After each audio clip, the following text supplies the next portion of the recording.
June 10, 1940, 9:15 a.m. Berlin was alive with the usual morning hum, but inside the Reichsmarshal's office, a very different sound dominated Hermann Göring's hearty laughter. The smoke from his cigar curled lazily toward the ornate ceiling as he leaned back in his leather chair, shaking his head in disbelief. 50,000 planes. He scoffed, waving the Allied intelligence report with casual dismissal. The sheer audacity of America's plan seemed laughable, even absurd, to the man in command of the Luftwaffe, a man who had once envisioned German air supremacy as inevitable. The smell of tobacco and polished wood filled the room, mingling with the faint metallic tang of his metals, glinting under the morning light. Outside, the city carried on unaware, tram bells clanging in the streets. But inside, Göring's laughter hinted at overconfidence that would soon meet a reality he could not foresee. Across the Atlantic, in the industrial heart of the United States, a very different scene was unfolding. Factories roared to life with an energy Berlin could barely comprehend. Metal clanged, engines whined, and the air smelled of burning coal and oil. Workers, engineers, and pilots were moving in a well-orchestrated symphony, constructing aircraft not just for the current war, but for a scale of ambition that seemed impossible to many. The whispers of 50,000 planes were met with determination rather than ridicule. In workshops and hangars stretching from California to Pennsylvania, the hum of progress carried an undercurrent of tension. Could America actually pull it off? Could a nation still recovering from the Great Depression produce more aircraft than any power in history? To understand the context of Göring's laughter, we must first understand the man himself and the world he dominated. As head of the Luftwaffe, Göring had cultivated an image of invincibility. From the early victories in Poland and France to the strategic bombing campaigns over Britain, he had built a narrative of German air superiority that was almost mythical. Pilots spoke of him with a mixture of reverence and fear. He demanded results, yet was prone to indulgence, to believing in grandiose visions that sometimes outpaced reality. Intelligence reports of America's aircraft programs reached him sporadically, often filtered through bureaucratic channels that downplayed American industrial capacity. The idea that the United States could conceive, and eventually achieve, 50,000 operational aircraft struck him as naive at best, impossible at worst. Meanwhile, in Washington, D.C., President Franklin D. Roosevelt had already begun to grasp the enormity of what was required. The Air Corps Expansion Act, passed in 1939, laid the legislative groundwork, but transforming paperwork into reality demanded unprecedented coordination, innovation, and sacrifice. Aviation engineers were pushed to their limits, designing and refining new fighters, bombers, and transport planes. Factory floors became labyrinths of machinery, where every bolt tightened and rivet placed mattered. Workers felt the weight of responsibility. Mistakes could cost lives thousands of miles away on European battlefields. There was no room for hesitation, no space for error. Each blueprint carried with it the hope of a future that Göring would never anticipate. Göring's misjudgment was rooted in more than arrogance. It was a fundamental underestimation of American industrial might. Germany, for all its military sophistication, could not rival the sheer scale of the United States economic engine. By mid-1940, the Luftwaffe could deploy roughly 4,000 combat aircraft, a force formidable in Europe, yet dwarfed by the potential of a nation that had begun mobilizing on a scale never seen before. Reports from spies, intercepted communications, and even friendly diplomats hinted at the American buildup, but the magnitude remained obscured. Göring's laughter was not malice, it was certainty born of ignorance. Behind the scenes, America's approach combined ingenuity with ruthless efficiency. Henry Kaiser's shipyards, Ford's assembly lines, and Boeing's aircraft plants all contributed to a tapestry of industrial might. Engineers experimented with modular assembly, interchangeable parts, and rapid production techniques that would define the era. Each factory became a battlefield in itself, where speed and precision could tip the scales of war. Pilots trained in parallel, mastering aircraft like the P-40 Warhawk and B-17 Flying Fortress, learning to operate machines that could strike at the heart of enemy territory with unprecedented reach. The air smelled of fuel and sweat, the roar of engines mingled with the clamor of hammers, a symphony of preparation for a war that Europe could not yet imagine in full scope. Even as Göring laughed, subtle cracks in the Luftwaffe's armor were beginning to show. Maintenance issues, pilot fatigue, and logistical strains were quietly undermining operational efficiency. Each air battle required careful calculation, yet the German command often assumed that past victories guaranteed future success. Overconfidence blinded them to the looming storm. Across the ocean, American planners worked quietly, systematically, like architects of inevitability. Every blueprint, every production milestone, every pilot's flight hour contributed to a crescendo of capability that would one day overwhelm Göring's assumptions. The irony of history is often most apparent in such moments. A man laughing in Berlin, confident in his dominance, would soon face a reality defined by sheer industrial might, collective effort, and relentless determination. Göring could not imagine the scale, the ambition, or the precision of a nation willing to risk everything to ensure victory. And yet, that disbelief would set the stage for one of the most dramatic demonstrations of industrial power in human history, a force that would literally double what Göring had scoffed at, reshaping the skies over Europe and turning the tide of war. The morning in Berlin ended as it had begun, with laughter echoing through the Reichsmarschall's corridors, unaware that the gears of American industry were already turning toward an unstoppable momentum. But the world beyond Germany's borders was changing in ways that would soon confront every assumption he had ever held. Factories kept roaring, blueprints kept multiplying, and a young generation of pilots trained relentlessly, ready to man the planes that Göring had dismissed as a joke. And as America quietly prepared, the question hung in the air: how would Göring react when the impossible suddenly became undeniable? Would he see it coming? Or would he only realize too late that the scale of human ingenuity and determination had surpassed even his wildest imaginings? By the spring of 1941, the United States had transformed from a nation hesitant to enter a distant war into an industrial powerhouse moving at a staggering pace. Across the country, factories pulsed like living organisms. Steel beams groaned under the weight of new assemblies, riveting guns clanged in rhythm with pounding hammers, and the air was thick with the smell of oil, paint, and burning coal. From Seattle to Detroit, the hum of engines blended with the voices of thousands of workers, each aware that every bolt, every panel, and every flight test carried a significance far beyond the factory walls.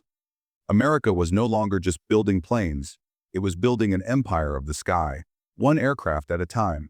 Meanwhile, in Berlin, Göring continued his confident dismissal. Reports trickled in, carefully curated to avoid alarming the Reichsmarschall, emphasizing minor production delays, training setbacks, or the difficulty of coordinating such vast numbers. In Göring's mind, America was dreaming.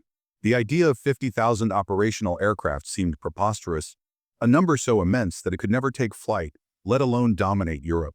And yet, across the Atlantic, engineers were proving him wrong, day by day, hour by hour.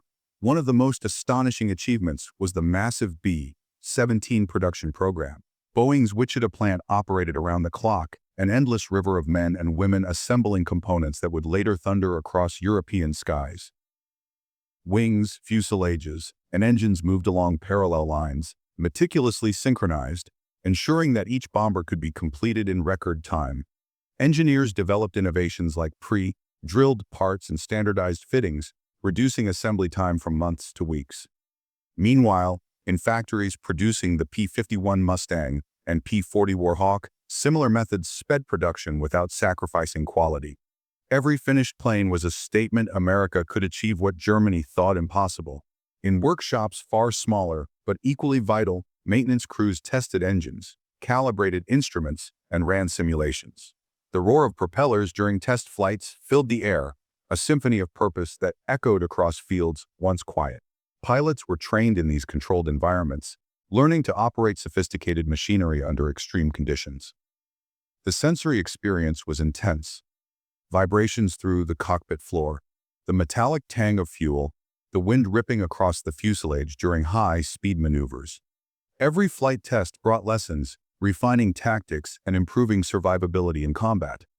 The human element of this effort cannot be overstated. Workers were not just cogs in a machine, they were part of a shared mission, a collective drive to produce overwhelming force. Men and women labored in sweltering heat, often for 12-hour shifts, yet morale was bolstered by the knowledge that every completed plane represented hope for soldiers and civilians abroad. Letters from servicemen fighting in Europe and North Africa reinforced the urgency, reminding factory workers that their work directly impacted lives at the front. Fear, determination, and pride combined, driving the production effort to levels Göring had not imagined possible. Back in Berlin, intelligence began to trickle in. Satellite reports were still decades away, but spies intercepted messages, and diplomatic observations painted a fragmented picture. Some analysts warned Göring that the Americans were moving faster than anyone expected. Factories were producing bombers and fighters at an unprecedented pace. New techniques, new alloys, and new engines meant the planes were not just numerous. They were superior. Göring, though, was often distracted by political maneuvering and personal indulgence. He underestimated both American ingenuity and the scale of national determination. By late 1941, the pace of production reached near mythical levels. The United States Army Air Forces set ambitious targets, tens of thousands of aircraft across multiple classes, designed for both strategic bombing and tactical support. Factories were producing not only B-17s and P-51s, but also transport planes and trainers, ensuring a pipeline of ready pilots and support crews. The scale was staggering. Where Germany might hope to build a few thousand planes a year, America was aiming for tens of thousands. The human mind struggled to grasp it, yet the factories never stopped. Every day brought new completions, new deployments, new hope. Pilots trained in parallel with production. Airfields buzzed with activity, as instructors drilled cadets on navigation, formation flying, gunnery, and evasive maneuvers. The smell of kerosene and sweat mixed with the roar of engines, creating an atmosphere charged with both fear and exhilaration. These pilots were not just learning to fly, they were learning to dominate the sky, to do what Göring had laughed off as impossible. Each takeoff was a test of skill, courage, and readiness, and every landing reinforced the growing capability of a force Germany had not imagined could exist. Meanwhile, across the Atlantic and Pacific, reconnaissance flights and intelligence reports began to reveal a sobering truth. America was on track to not just match Germany's air force, but to vastly exceed it. The first indicators were subtle: a slight uptick in aircraft spotting, the increasing volume of technical chatter, the occasional intercepted message. But soon, the scope became undeniable. American production lines were churning out planes in numbers that made even the most optimistic forecasts seem conservative. The math was simply: if one factory produced X planes a month and dozens operated simultaneously, the totals would dwarf German expectations. And that is exactly what happened. Historians would later marvel at the scale of America's achievement. By mid-1942, production had accelerated to levels that forced the Luftwaffe to reconsider strategy. While Germany had focused on perfecting elite units and tactical precision, the U.S. strategy relied on overwhelming quantity without sacrificing quality. Bombers could be replaced, squadrons reinforced, airfields expanded. The psychological impact alone was enormous. Göring's certainty of supremacy now faced a mounting, unstoppable reality. Even with the might of Germany's pilots and the legacy of early victories, the Luftwaffe could not compete with a force growing exponentially by the week. Aircraft that Göring had mocked as dreams were now realities. Entire fleets, meticulously coordinated and strategically deployed, threatened to dominate the skies of Europe. And for every plane that Germany shot down, several more were already being built, each representing skill, determination, and the relentless rhythm of American industry. As the months passed, Göring's laughter faded, replaced by an uneasy awareness. Reports could no longer be dismissed. Factories kept producing, pilots kept training, and every day brought a new wave of aircraft to the front. The impossible was no longer hypothetical. It was airborne, tangible, and unstoppable. And in every hangar, every airfield, every factory line, the quiet, determined Americans were reshaping the war in a way Göring could not have imagined when he laughed that morning in June 1940. By the spring of 1943, the scale of America's air power was becoming undeniable. Thousands of aircraft rolled off assembly lines each month, their gleaming metal hulls reflecting the morning sun as they taxied down endless runways. The sound was deafening.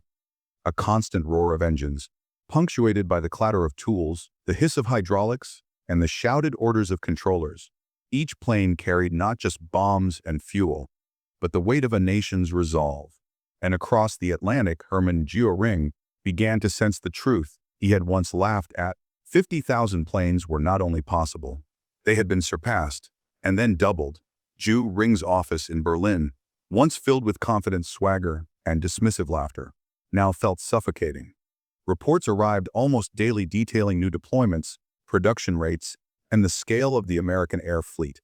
Even seasoned Luftwaffe officers, hardened by campaigns across Europe, were alarmed. The numbers were staggering: fighters, bombers, transport planes, an entire armada that Germany could no longer ignore. And yet, despite the shock, there was still no immediate remedy. German factories lacked the capacity, resources, and manpower to respond. Every calculation made by Göring now revealed a disheartening reality: the strategic balance of air power had shifted irrevocably. Meanwhile, in the United States, production continued with relentless determination. Factories had become vast, self-sustaining ecosystems staffed by engineers, machinists, and assembly workers operating with near-military precision.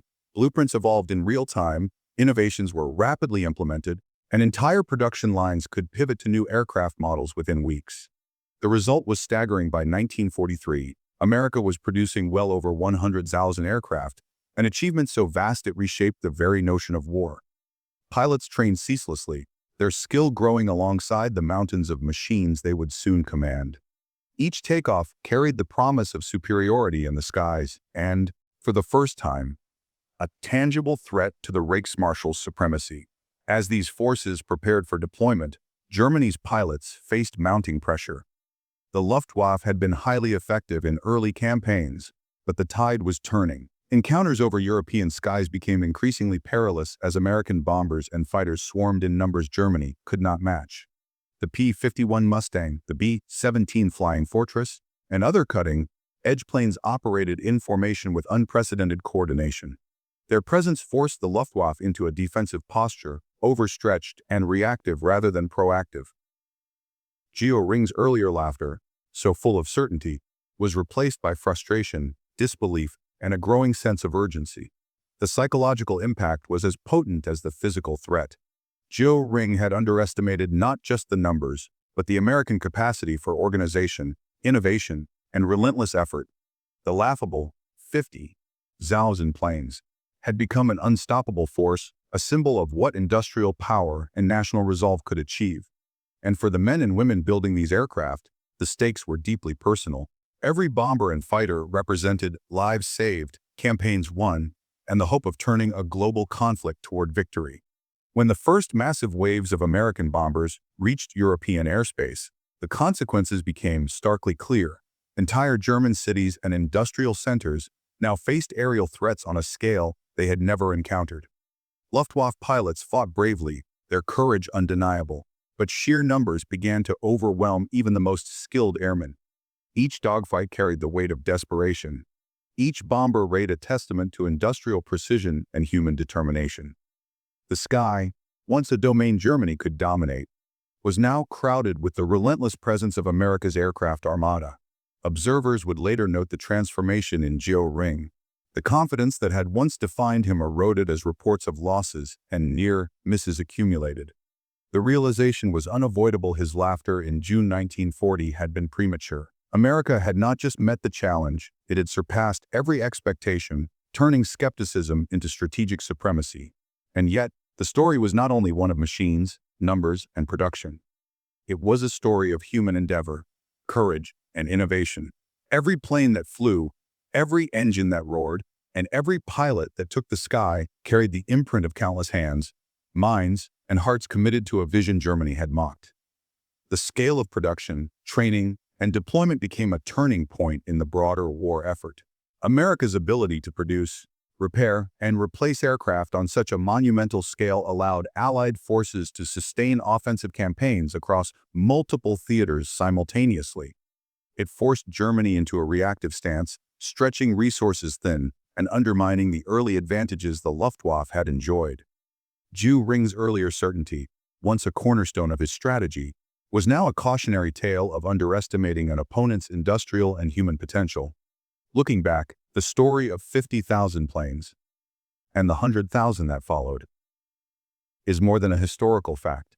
It is a testament to the extraordinary capacity of human ingenuity and collaboration. It illustrates how vision, determination, and coordinated effort can achieve what seems impossible, even in the face of doubt, ridicule, or entrenched power.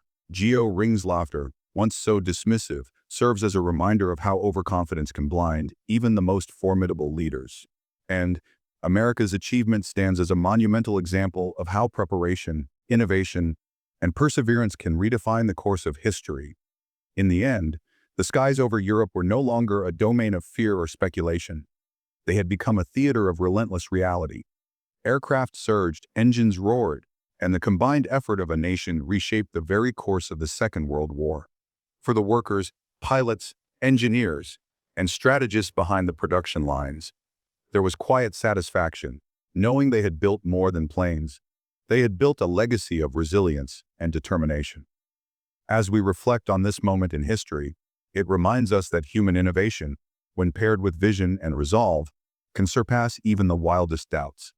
It challenges us to consider what is possible when resources, talent, and courage converge. And perhaps most importantly, it invites us to remember that history is shaped not only by those in power who laugh in certainty, but also by those who labor with conviction to turn impossible visions into undeniable reality. So next time you see an aircraft soaring overhead, consider the story behind it, the hands that built it, the minds that designed it, and the determination that made the impossible take flight. And in the comments, share what moment in history you think shows human ingenuity overcoming doubt.